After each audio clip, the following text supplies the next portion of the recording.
Hola, buenas tardes. Vamos a exponer entonces ahora para la materia de operaciones industriales el primer tema, el tema 1, aspectos básicos de las operaciones industriales. Lo que buscamos con esta explicación y con este tema es que ustedes puedan tener un conocimiento general de los procesos, un manejo y una habilidad numérica para la resolución de los balances y la relación de los procesos con los conceptos económicos, que puedan tener conocimiento de esta relación. El tema está subdividido en 5 subtemas. La primera parte es la esquematización general de los procesos, la clasificación de las operaciones según la forma de operación, según las fases intervinientes, según el método de trabajo. La tercera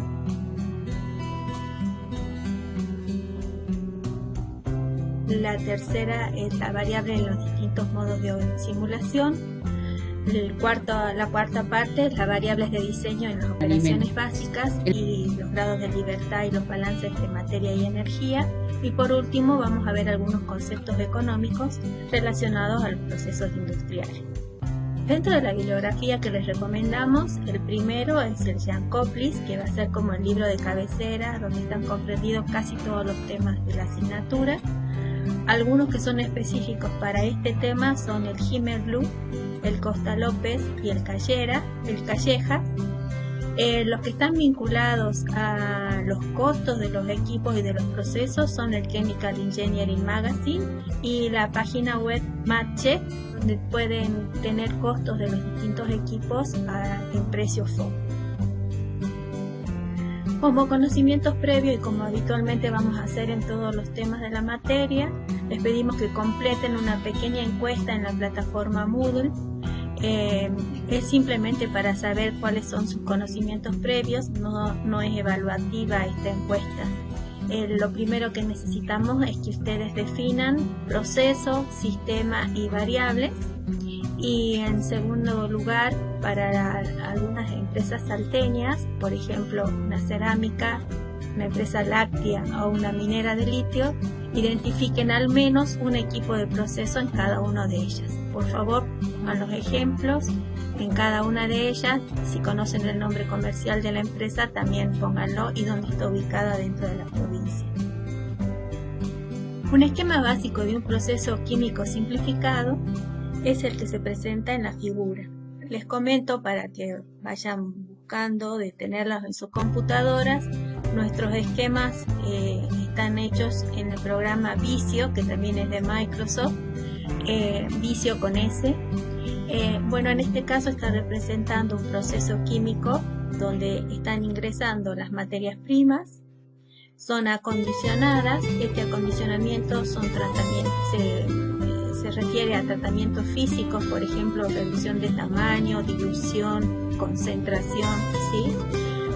Luego pasan al equipo principal. En general, el equipo principal en este caso está representado a través de un reactor o una transformación química, y los productos de esta transformación son derivados a un equipo de separación. En este caso está planteado como una columna de separación. Los productos de la reacción o los productos principales son llevados a una etapa de purificación para ser enviados como productos finales para su comercialización, y pueden resultar algunos subproductos o residuos. Por otro lado, algunos de los productos que no reaccionaron o que no fueron transformados completamente pueden recircularse y agregarse nuevamente en el reactor. Pero con la mirada de un ingeniero industrial, nosotros no vemos solamente el proceso químico, que era el esquema que teníamos anteriormente, sino que analizamos toda la cadena de producción. Dentro de las materias primas analizamos su disponibilidad y su costo. Dentro de lo que necesitamos para el proceso químico, los servicios auxiliares y la energía, los aspectos sociopolíticos del impacto de este proceso químico, los aspectos económicos de este proceso. También las regulaciones ambientales que norman la forma en que vamos a producir, la tecnología disponible para la producción y sobre los productos analizamos también el mercado. Como ven, por ejemplo, un ingeniero químico, mi profesión es ingeniera química, es como que me quedaría centrada solamente en la parte central. En cambio, la mirada del ingeniero industrial es más amplia y contempla otros factores que definen en general a la industria. ¿Cómo vamos a trabajar en la materia? Con el ingeniero Solá, hace algunos años desarrollamos esta metodología general de análisis de cada una de las operaciones. Este mismo procedimiento lo vamos a hacer para una torre de destilación, para un secadero, para un filtro, para cualquier equipo o para cualquier proceso industrial, lo vamos a analizar de esta misma manera. Por un lado, podemos hacer el diseño del equipo a través de coeficientes de transferencia, como ustedes lo vieron en fundamentos de las operaciones industriales, pero también podríamos hacerlo por un diseño por similitud, como por ejemplo cuando ustedes calcularon la resistencia de las paredes de aislamiento de un horno a través de una similitud con las resistencias de un circuito eléctrico. A continuación dimensionamos el equipo. Puede ser que estemos en dos momentos: en el dimensionamiento, cuando el equipo todavía no existe y es necesario para un proceso, o bien en la verificación de performance, cuando el equipo ya está instalado en la planta y debemos verificar si está funcionando correctamente. Cuando hacemos este análisis, encontramos una solución factible, o sea, tenemos una propuesta que tenemos que analizar si es la que conviene o no. ¿Cómo vamos a definir si es buena o no la solución que pusimos? Esta sería una solución técnica factible de realizar. Tenemos que hacerle un análisis técnico económico. Si la solución no cumple con la parte técnica o con la parte económica, deberemos hacer una reformulación.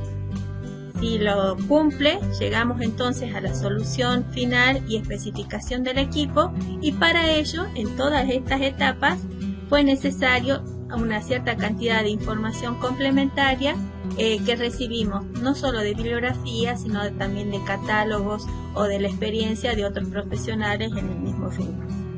Esto hace que nuestra profesión sea altamente interdisciplinaria, sobre todo en esta parte de conseguir información complementaria para lograr una solución final y la especificación del equipo.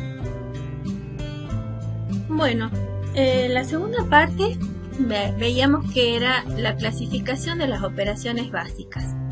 Una forma de clasificar estas operaciones son según su modo de operación.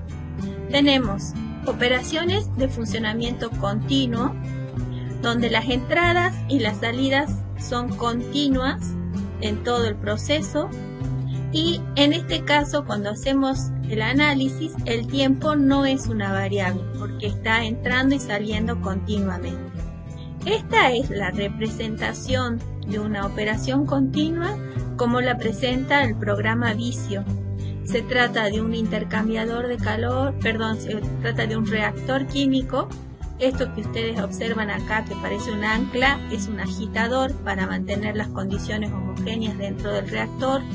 Lo que observan acá como una doble línea es el encamisado, o sea, una fuente de temperatura, de energía para que se mantenga una temperatura constante, y las flechas están en forma continua, las entradas y las salidas. La segunda forma de operación es un modo de operación discontinua. Fíjense que el esquema es muy similar, la única diferencia es que tanto en la entrada como en la salida hemos colocado una válvula de retención. Esto quiere decir que yo abro esta válvula, cargo el equipo, la cierro, dejo que opere y luego descargo. Esa es una operación discontinua. Tenemos entonces un periodo de carga, un periodo de transformación y un periodo de descarga. No hay entradas y salidas continuas, y el tiempo es una variable que debo determinar para este tipo de equipos. El tercer modo de operación se denomina operación semicontinua, donde hay unas entradas y salidas discontinuas y otras entradas y salidas que pueden ser continuas, ¿sí? Esto ocurre, por ejemplo, en este reactor, cuando nosotros analizamos que cargamos los reactivos, dejamos que operen y los descargamos, mientras que el fluido que estaba calefaccionando en este doble fondo del equipo era de corriente continua, ¿sí? Esto que nosotros habíamos esquematizado muy sencillo con el programa Visio, lo podemos ver acá en fotos reales de equipos. El primero, a una escala de laboratorio o planta piloto, tenemos el pequeño reactor. Acá no tenemos un encamisado, sino que tenemos un serpentín para dar la temperatura adecuada. Este elemento que tenemos acá es el agitador. Tenemos algunos elementos de control, por ejemplo acá tenemos una termocupla. Y fíjense, estas serían las flechitas que habíamos puesto recién, son las mangueras de entrada y de salida continua del equipo. Este que tienen a continuación es un equipo a nivel industrial, un reactor a nivel industrial. Acá fíjense que abajo tienen el motor para el agitador. Acá tenemos las entradas y salidas, las tuberías para entradas y salidas, y es un equipo discontinuo.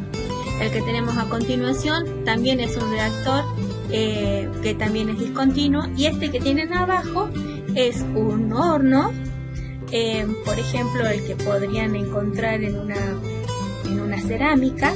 Están ingresando en un sentido los ladrillos, ¿sí? o las piezas de cerámica que quieren secar, y en el sentido contrario está circulando aire caliente. Una de las corrientes es no continua y la otra, la del aire caliente, es la base continua. Las ventajas y desventajas de las operaciones continuas respecto a las discontinuas. Como ventajas, las operaciones continuas tienen una economía de escala, o sea, tienen mayor producción a menor volumen del equipo. Tienen fácil recuperación o aportación de calor. Reducen bastante el uso de mano de obra porque están muy automatizadas. Eliminan los tiempos muertos de carga y descarga o son minimizados. Hay una mayor uniformidad de los productos y hay una mayor producción por unidad de volumen. Mientras que las desventajas de estas operaciones continuas con respecto a las discontinuas es que se requiere uniformidad en la materia prima para que siempre entren en iguales condiciones. Es muy difícil adaptar la producción al consumo. Si es que hay un cambio en el consumo, es difícil cambiar los parámetros de producción. El arranque y las paradas son bastante complicadas porque implican, sobre todo en las grandes instalaciones, porque implican una pericia en la persona que hace estos arranques y las paradas técnicas. Y los equipos de instrumentación relacionados a estas operaciones continuas son costosos. La otra forma de clasificar las operaciones básicas, la que vimos recién, era según el modo de operación, que era continuo, discontinuo o semicontinuo. Ahora las vamos a clasificar según el contacto entre las fases admisibles. Puede ser un contacto continuo o puede ser un contacto discontinuo de las fases que están involucradas. Cuando el contacto es discontinuo, intermitente y por etapas, mezclando íntimamente las fases y dejando que transcurra un tiempo necesario para la transformación. Esta condición ocurre bajo una cierta hipótesis, que existe una etapa de equilibrio o ideal y que existe un rendimiento o una eficacia de la etapa real. Cuando el contacto es continuo, no existen etapas o periodos de contacto diferencial. La variable clave para el diseño es la velocidad del transporte de la propiedad por una unidad de superficie o de volumen. Estos conceptos ustedes ya los vieron el año pasado en fundamentos y también los deben tener un poco más descuidados, pero ya seguramente los vieron en termo. Así que mi consejo es de que ustedes hagan lo posible para conseguir esas carpetas y tenerlas a mano a modo de repaso cuando aparezcan estos términos. Bueno, acá les mostramos la tercera forma de clasificar, es según el flujo. El flujo puede ser en paralelo o puede ser en contracorriente. O también vamos a ver que puede ser un flujo cruzado. En este caso estamos hablando solo de paralelo y en contracorriente. En el primer equipo, ustedes observan que las dos corrientes, la corriente A y la corriente B, ingresan por el mismo sector al equipo y salen juntas. Si nosotros analizáramos, por ejemplo, alguna propiedad extensiva o intensiva de cada una de estas corrientes, vemos que las dos se mueven en la misma dirección desde el punto 1 hasta el punto 2. Cuando eso sería en que los flujos son en paralelo. Cuando los flujos son en contracorriente, mientras A está ingresando por el punto 1 y circulando hacia arriba, la corriente B está ingresando por el punto 2 y circulando hacia abajo. Los perfiles de las propiedades extensivas que estemos analizando de cada una de estas corrientes tienen un formato gráfico como el que se observa en la figura A. También puede ser, en este caso sería en contracorriente pero en una sola etapa. También podríamos tener en contracorriente pero en múltiples etapas, como es la figura que tenemos acá abajo, ¿sí? También podemos tener operaciones con flujo cruzado. Por ejemplo, en un intercambiador de calor con flujo cruzado, uno de los fluidos está circulando en una dirección y en forma cruzada está circulando el otro fluido. Puede ser con que se mezclen o que simplemente se pongan en contacto a través de alguna superficie. También podría ocurrir el flujo cruzado en una sola etapa, como es en esta que tenemos acá, o bien en varias etapas sucesivas, como es la imagen B de contactos repetidos. Para que se imaginen un poco estos equipos, esto podría ser una torre de absorción o una torre de destilación con un material relleno donde los dos fluidos están circulando en la misma dirección. Esto podría ser la misma torre de absorción o de destilación, pero con el fluido circulando en distintas direcciones, y estos podrían ser varios equipos de absorción circulando en contracorriente, uno enganchado a continuación del otro o en serie. Este es el caso típico de los intercambiadores de flujo cruzado, como puede ser el radiador de un auto. Este sería el típico caso de un intercambiador de flujo cruzado, y este podría ser una torre de absorción de flujo cruzado. Bueno, otra clasificación de las operaciones básicas es según el método de trabajo, ¿sí? Pueden trabajar en régimen estacionario o no estacionario. La operación puede ser continua, discontinua o semicontinua. El flujo puede ser en contracorriente, en paralelo o cruzado, y el contacto entre las fases puede ser continuo, por etapas intermitentes o repetidas. Por ejemplo, entonces, según el criterio de las fases que intervienen, podemos tener fase gaseosa y líquida, y algunas de las operaciones donde se ocurre este contacto entre una fase gaseosa y una fase líquida es la absorción o la desorción, la rectificación o destilación, la humidificación o deshumidificación, la evaporación. En todas estas operaciones ocurre un contacto entre una fase gaseosa y una fase líquida. El contacto entre unas dos fases líquidas, líquido-líquido, se ocurre, por ejemplo, en la operación básica que se llama extracción líquido-líquido.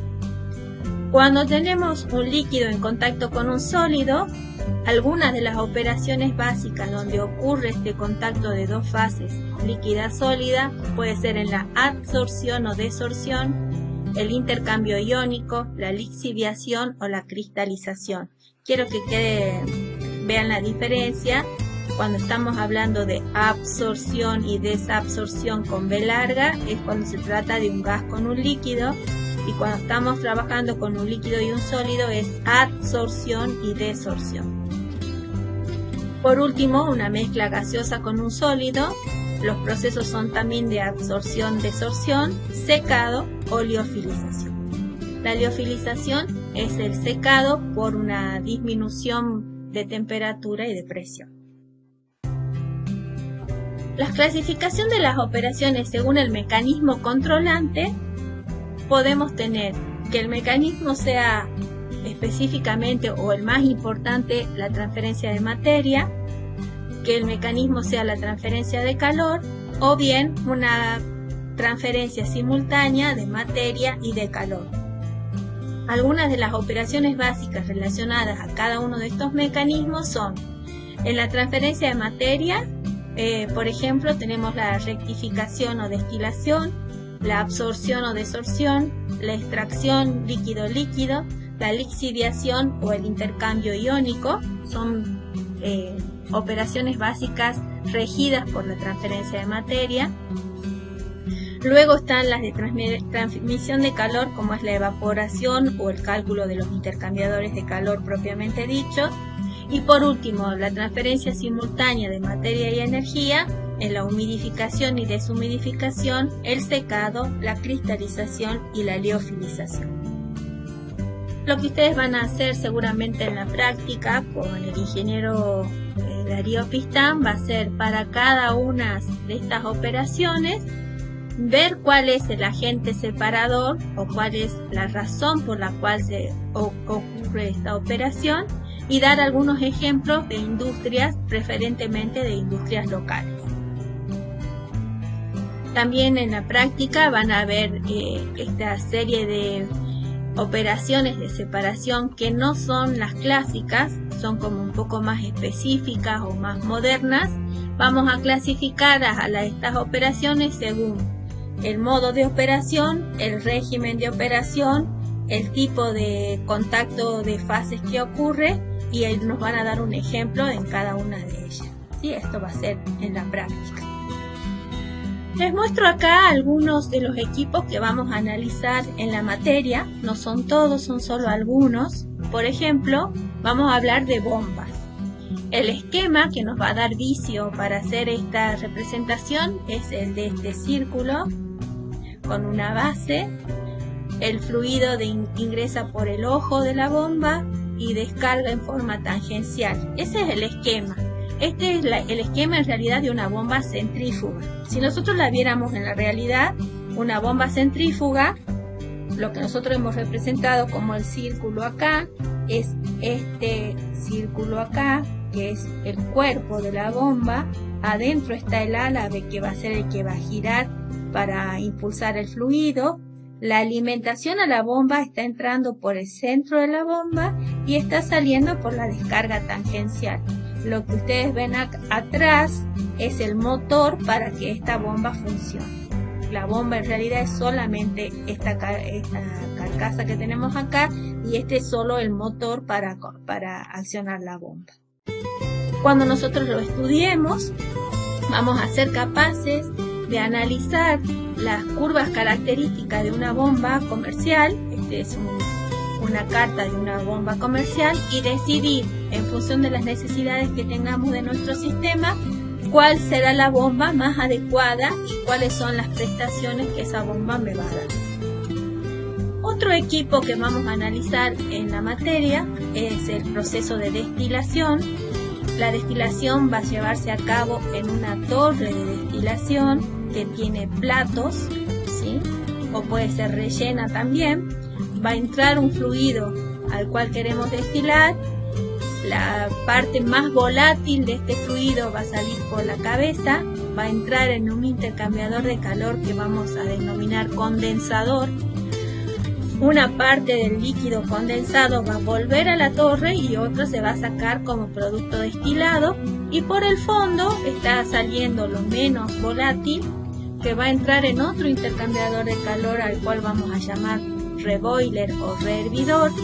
Los vapores de este rehervidor van a volver a ingresar a la torre y el líquido que sale por el fondo es el producto del residuo de esta destilación, ¿sí? Algunas veces lo que estamos buscando es producir D, otras veces lo que estamos buscando es producir B. Cualquiera de los dos puede ser el producto y cualquiera de los dos el subproducto. Esta es la esquematización que vamos a obtener cuando pongamos nuestro esquema en vicio. Pero veamos la realidad. Esto que habíamos puesto acá como pequeñas líneas de punto son nuestros platos de destilación, ¿sí? En este caso son platos de burbujeo. Hay otros tipos, los vamos a ver bien cuando tomemos este tema. Esta es una torre de destilación real, ¿sí? Son equipos muy robustos, de gran importancia en la industria petroquímica. Se pueden observar todos los accesorios que requieren las bombas, las torres de destilación para poder acceder a los distintos puntos de la torre. Son equipos altos, ¿sí? Cuando nosotros lo analicemos desde la parte de vista de diseño, vamos a trabajar con la destilación binaria. Puede ser por el método de McCabe, como el que se está representando acá, o por el método de Ponchon-Savary. Vamos a ver cuando hagamos esta práctica que estos pequeños triángulos que nos quedan marcando acá nos indicarán el número de platos que vamos a tener en una torre de destilación. También vamos a analizar el proceso de absorción. En realidad lo vamos a ver a modo de repaso porque ustedes ya lo vieron el año pasado en fundamentos. El equipo de absorción es también una torre donde en el centro tenemos un relleno. Ese relleno puede ser anillos rashing, puede ser monturas, ¿sí? De distintos materiales, cerámica, hierro, vidrio.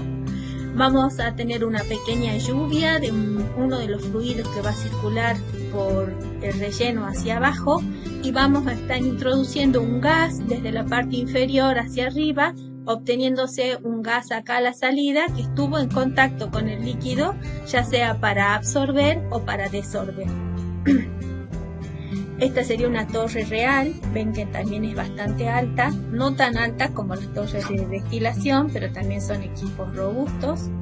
El material de relleno puede ser como el que observan en estas gráficas y a modo de cálculo nosotros vamos a trabajar con gráficas XY, donde tenemos en X la composición del soluto inerte, del soluto fuera de inerte, en la fase líquida, y en el eje Y tenemos la composición del mismo soluto en la fase gaseosa. Luego tenemos intercambiadores de calor. Acá tenemos los tres esquemas básicos que nos da Vicio para representar a los intercambiadores de calor. Vamos a tener acá el intercambiador de carcasa y tubos, el de tipo placas y un esquema básico para un intercambiador genérico. Los equipos en realidad, fíjense que este sería el de placas, ¿sí? Este, por ejemplo, es una foto, es de un catálogo, pero es el mismo que está en la cervecera. Este que tenemos acá es de doble tubos, ¿sí? Como los que vieron el año pasado. Acá tienen los doble tubos y acá tienen las horquillas, ¿sí? También vamos a ver acá cómo se mueve el fluido dentro del intercambiador de calor, y acá tienen un muy grande intercambiador de carcasa y tubos de 2 pasos por tubos y 1 paso por carcasa. Fíjense para que vean el tamaño que tienen estos equipos y el número de tubos que tienen presente. En la foto se ve al lado de una persona que está haciendo la reparación mecánica del equipo. Una torre de enfriamiento. Bueno, seguramente si todos han venido alguna vez en auto a Salta, han pasado por la empresa Termoandes y han visto semejante equipo a la entrada. Bueno, esa es una torre de enfriamiento, es una grande, hay otras más pequeñas, donde vamos a tener una zona de relleno, un líquido que va a estar bajando, generalmente agua de proceso. En esa zona de relleno se pone en contacto con el aire, abajo se recoge el agua que se enfrió por el contacto con el aire, y a veces tenemos un poco de niebla acá arriba de las pequeñas gotitas del líquido que se llevó el aire de enfriamiento. Acá tenemos un equipo pequeño, modular. Este es de la empresa Animaná, en Cafayate, bueno, en Animaná propiamente dicho. Este es un equipo más robusto, parecido al de Termoandes. Ven acá arriba, están los grandes ventiladores por donde se hace circular el aire, y estas son las líneas por las que se hace llover el agua hacia abajo. Cuando lo tengamos que resolver, vamos a trabajar con un equipo, o con un esquema, perdón, que tiene por un lado la composición de la fase líquida y por la temperatura de la fase líquida, y por otro lado la temperatura de la fase gaseosa. Otro de los equipos que vamos a analizar en la materia son los evaporadores. Acá tienen representados varios. El esquema no es de vicio, sino de algún libro, pero son esquemas simplificados. Los equipos realmente son como el que se presenta a continuación. En general no se trabaja con un solo evaporador, sino con una serie de evaporadores a los cuales vamos a llamar efectos. Efecto 1, 2, 3, 4, 5. En este caso tendríamos 5 efectos, ¿sí? Fíjense por las dimensiones del equipo, seguramente el más grande es este sería el que llega a mayor alimentación, y de ahí se va derivando a los demás. Este sería un equipo de evaporador, por ejemplo, un rack de evaporación. Esto tiene toda la instrumentación y todo el equipo completo dentro de este rack. Es el típico de las empresas que hacen concentrados de jugos de naranja o de limón, por ejemplo, ¿sí? Cuando nosotros analicemos, vamos a ir analizando, vamos a ir viendo cómo van pasando los fluidos desde un evaporador hasta el otro, hasta llegar a la compresión final. Y vamos a hacer los cálculos que son en general repetitivos de un equipo al otro, de un efecto al otro, y dependerán siempre si están circulando en cocorriente, en contracorriente o en flujo mixto o corriente mixta. El último tipo de equipos que vamos a ver en la materia son los secaderos. El esquema es un esquema de un secadero de bandejas. Piensen, por ejemplo, en un horno de una panadería. Más o menos ese sería el formato de un secadero de bandejas. El que es más conocido para nosotros es el secadero de tabaco, ¿sí? Serían grandes salas donde adentro se colocan, no en bandejas, sino colgadas, las hojas de caña. Se cierra el secadero y se hace circular aire caliente un tiempo determinado para que se sequen las hojas de tabaco. Este sería otro tipo de secaderos. Es un secadero rotativo. Adentro ven estas placas que se colocan para que el fluido dentro, esto va girando, este secadero va girando, este túnel va girando, entonces el material sólido que está ahí adentro se va moviendo a través de estas aspas y en contacto mejor con el aire caliente que está circulando en alguna de las dos direcciones. El tipo de cálculo que vamos a hacer nos va a permitir definir los tiempos de secado necesarios, el tiempo antecrítico y el tiempo postcrítico, y vamos a trabajar con lo que se denomina humedad libre. Cuando lleguemos a ese tema lo vamos a ver bien, pero ya pueden ir pensando a qué se refiere con libre, humedad libre o humedad de secados libre de sólidos. Bueno, hacemos una paradita. Como es una clase virtual, pueden parar acá un poquito el video, ir a cebarse unos mates, sacarse la modorra de la hora de la siesta, y sigamos entonces con la clase. Las variables en los distintos modos de simulación. Esta es una representación básica de un proceso. Un proceso es una actividad, ¿sí?, que está representada por la caja, donde se transforman entradas en salidas, ¿sí? ¿Qué entradas tenemos? Tenemos variables de entrada, variables de diseño, variables de proceso y variables de salida.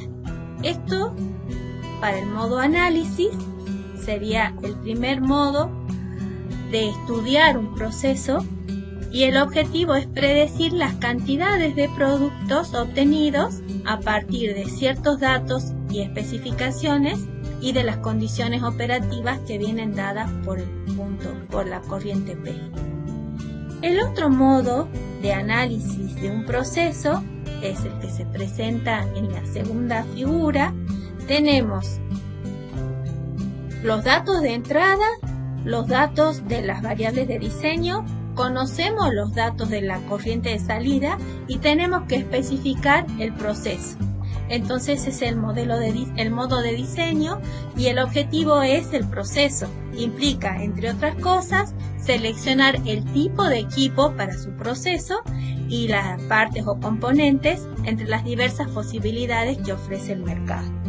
El tercer modo de análisis, que es el que está con el cuadrante rojo, tenemos las salidas que queremos, el equipo que ya lo tenemos instalado y tenemos que determinar cuáles van a ser las variables de entrada y de diseño para controlar el proceso de manera de obtener lo que queremos acá a la salida.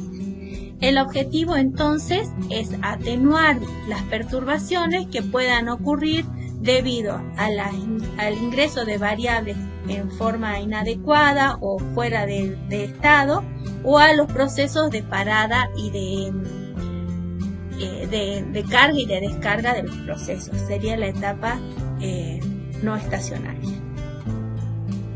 Entonces, para nosotros, lo que vamos a trabajar va a ser en estado estacionario, o sea, la caja roja que vimos recién.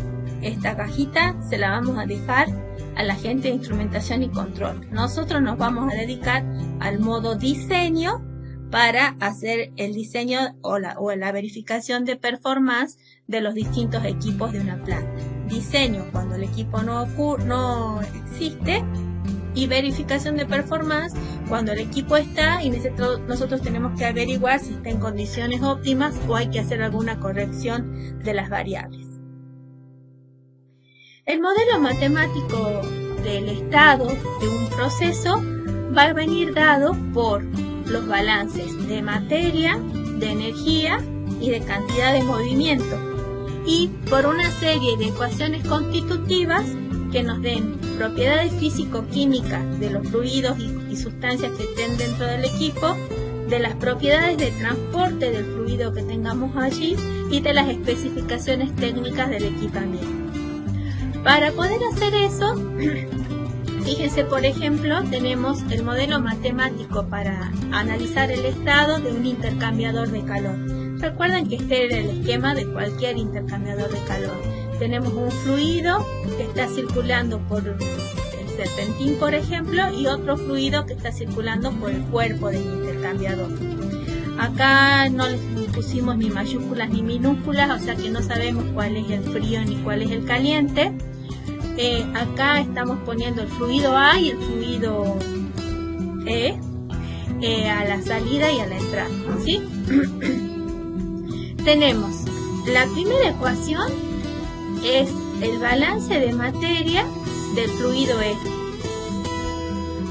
La segunda ecuación es el balance de materia del fluido A, o sea, la masa de E que entra es igual a la masa de E que sale. La masa de A que entra es igual a la masa de A que sale. Luego tenemos el balance de energía, ¿sí? Lo vamos a plantear en función de la temperatura, aunque no es un balance de temperatura, sino un balance de energía, en este caso de entalpía. Quiere decir, si lo vemos desde la fase 1, que la cantidad de calor que gana o pierde el fluido E es igual a Q, y la cantidad de calor que pierde o gana el fluido A es igual a Q. Este Q y este Q deberían ser iguales si tenemos suficientemente bien aislado el equipo. El calor, de acuerdo a la ecuación de transferencia, todo lo que teníamos acá arriba eran solo balances. La ecuación de transferencia que tenemos acá es la que ustedes ya conocen de Foy. Q igual a U por A por delta de T medio logarítmico, y la relación de vínculo asociada a este equipo es cómo se plantea el delta de T medio logarítmico. Entonces, volviendo a la ecuación anterior, balances de materia, balances de energía, no usamos en este caso cantidad de movimiento y tenemos las ecuaciones de propiedades físico-químicas y propiedades de transporte de especificaciones. En el segundo caso, el modelo matemático de estado para un intercambiador de calor, si queremos calcularle los grados de libertad, ¿qué datos tenemos? Tenemos el flujo de E, la temperatura de entrada, el flujo de A a la entrada, la temperatura de A a la entrada, las propiedades de los fluidos en cuanto a CP, viscosidad y un dato sobre U por A, que me da el coeficiente de transferencia de calor. Con esos, las incógnitas serían: no conozco la temperatura a la que sale, no conozco el flujo que sale acá, no conozco la temperatura que sale acá, no conozco el flujo que sale acá, no conozco la temperatura que sale acá, no conozco Q y no conozco el delta de T medio logarítmico, ¿sí? Tengo estos datos, tengo estas incógnitas. ¿Cuáles ecuaciones conozco? Si las vemos acá en la transparencia anterior, teníamos 1, 2, 3, 4, 5, 6 ecuaciones. Por lo tanto, tengo 6 ecuaciones. Los grados de libertad serían las incógnitas menos las ecuaciones y me da 0. O sea que con estos datos, con estas incógnitas y con estas ecuaciones, puedo resolver el sistema. Si me da grados de libertad 0, quiere decir que con los datos que tengo y las ecuaciones que tengo, puedo resolver el sistema. Si quieren, hagan una paradita en este momento, pónganle valores. Por ejemplo, esto es 1000 y la temperatura es 20. Esto es 100, esto es 500 y la temperatura es 40. El U por A da 0,5 y calculen todos los demás, ¿sí?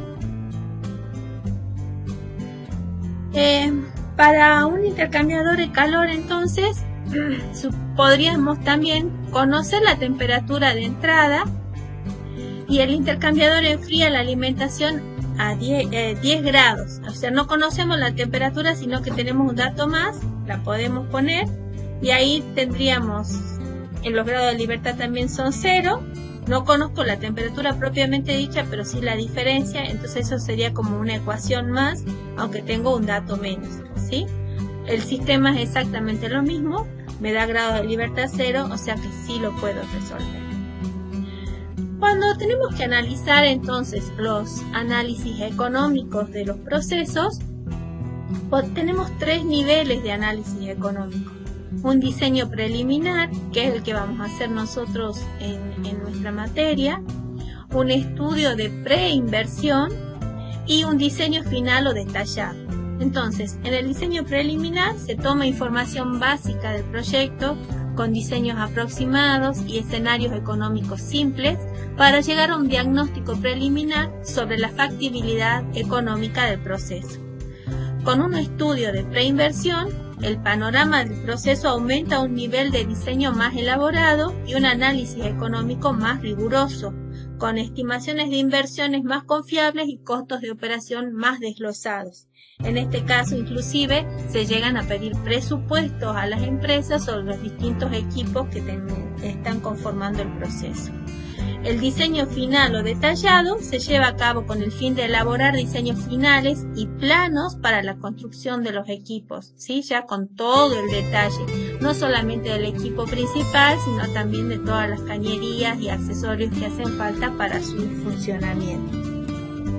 Nosotros vamos a hacer entonces solo el preliminar y una herramienta que nos ha resultado muy útil en los últimos años, que nos acercó el ingeniero Orlando Domínguez, es esta página Match, donde ustedes tienen costos de equipos. Ustedes deberían entrar ahí con qué equipos quieren y con una longitud característica o una dimensión característica de cada uno de los equipos y sacar cuál es el costo de ese equipo. Por ejemplo, ¿qué puede ser una dimensión característica? Si estamos hablando de cañerías, ustedes entran con el diámetro de la cañería y la longitud y les dan el costo de esa cañería. Si van a un intercambiador de calor, entran con el modelo de intercambiador y el área del intercambiador y les dan el costo de ese equipo, ¿sí? Para cada equipo hay una dimensión característica con la cual se puede calcular su costo en forma provisoria. Otra forma de calcular los costos es a través de la metodología que nos propone el libro el libro que está en inglés que yo les cité al comienzo, metodología me parece que llamaba, no me acuerdo en este momento, donde ustedes pueden calcular el valor del equipo sin instalar. A partir de ese costo FOB del equipo sin instalar, ¿sí? Averigüen qué quiere decir FOB. Ustedes pueden calcular el costo, lo tienen para una determinada dimensión característica de ese equipo y lo quieren saber en otra dimensión característica. Entonces, en función del costo que tienen para un área, por ejemplo, calcular el costo para otra área. Y ese cambio de un tamaño a otro, de una dimensión a otra, se hace a través de un coeficiente de escalonamiento o de escalamiento, que es el que aparece como M acá, que tiene un valor entre 0 y 1, ¿sí? Para equipos normalizados de catálogos y listas de precios, o para equipos de diseño especial, de consulta fabricantes o presupuesto. Esto cuando ustedes lo tienen, buscan, lo conocen para el precio para uno, buscan el M que corresponde a ese equipo y encuentran el costo del equipo que ustedes necesitan. Vamos a hacer algunos ejercicios en la práctica para que ustedes vean cómo varía el valor de M y cómo se pueden calcular los costos de los equipos teniendo el costo de un solo equipo previamente. Si el equipo entonces no es estándar, vamos a necesitar un presupuesto particular al fabricante para ese equipo. Otra forma de estimar el costo es tener el costo por correlaciones. Entonces tenemos el costo de correlación para el valor FOB del equipo. FD son una serie de factores para el factor de diseño. Otro FP es el factor para un factor de presión, una corrección para el factor de presión. Y el tercer F, FM, es una correlación para el factor de materiales. Esta metodología, por ejemplo, la tenemos, también nos puede servir ese mismo formato por costos por correlaciones cuando nosotros le vamos a ir agregando estimación de otros rubros para instalarlo y ponerlo en funcionamiento. Hasta ahí solo teníamos el equipo instalado. Ahora nos faltan las cañerías, las hilaciones, la pintura, los costos adicionales indirectos como servicios de ingeniería, gastos, etc. Entonces la fórmula para ver todo lo que me hace falta para calcular el costo de un equipo es la ecuación que tenemos acá, es el costo final, es la inversión que hice en el equipo, más 1 por todos los factores de costos adicionales directos, más 1 por todos los factores de costos adicionales indirectos.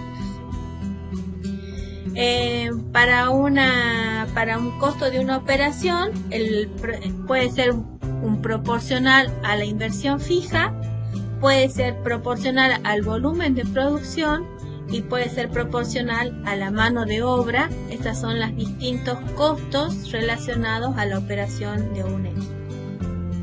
El ejemplo que les damos es, por ejemplo, estimar el costo de un intercambiador de calor tipo kettle en el año 2000 de 1500 pies cuadrados de área, construido en acero inoxidable en los tubos y acero de carbón en la coraza o en la carcasa, y que opera a 400 libras por pulgada cuadrada. Primero se estima el costo base del equipo de a 1500 pies cuadrados, de la figura que está en el manual que yo les di en la primera hoja, y su costo base es de $12.000 en este caso. Los factores de ajuste para este caso son un factor 1,35 por el tipo de intercambiador, 0,25 por la presión y 2,81 por el material de construcción. Entonces, el costo ajustado me da de $53.952.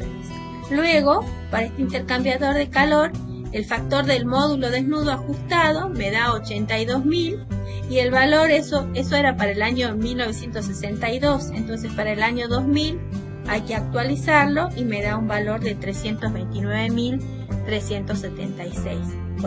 Esa sería la forma de cálculo de un costo de cualquier equipo. La propuesta que nosotros le damos va a ser más sencilla que esta. Ustedes, cada uno le va a tocar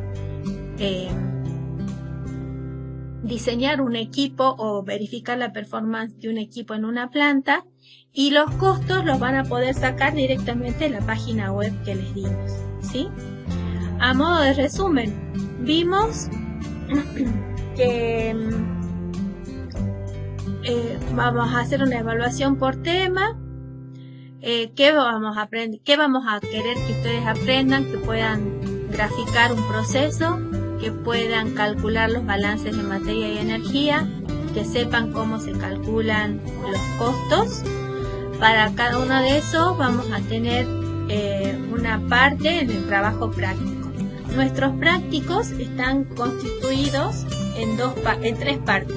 Una parte 1, que es el repaso o la obtención de información de las materias adicionales, de las materias correlativas previas, o de material que ustedes saquen, que tengan que buscar en internet o en bibliografía. La segunda parte son los ejercicios propios. Los conocimientos generales del proceso van a estar en el ejercicio 1 y el manejo y habilidad numérica de resolución de balances en los ejercicios 2, 3 y 4. En la parte 3 es la relación horizontal vertical que ustedes tienen con otras materias. Por eso acá vamos a estar relacionándonos con la materia costos en la parte 3. Y vamos a hacer algún análisis de lo que necesita la materia industrias y lo que necesita ingeniería de planta e instrumentación y control sobre este tema para después cursar estas materias el año que viene. Esta va a ser el formato de todos nuestros prácticos y bueno, acá les dejamos para el práctico número 1. Para terminar la clase, les vamos a pedir que nos manden un mensaje a través de la Moodle indicando qué tema quedó muy claro en la clase y qué tema no llegaron a comprender con claridad, de manera de poder revisarlo tanto en las clases de consulta, en el inicio de la clase práctica, o si hace falta en repasar algún concepto antes de empezar el tema 2. Nuevamente, minuto limpito. Si estuviéramos en el aula, sería dejar todo ordenado antes de irnos para que entren nuestros compañeros en el aula, y si no, si están en su casa, dejar todo prolijito para continuar estudiando o viendo alguna película.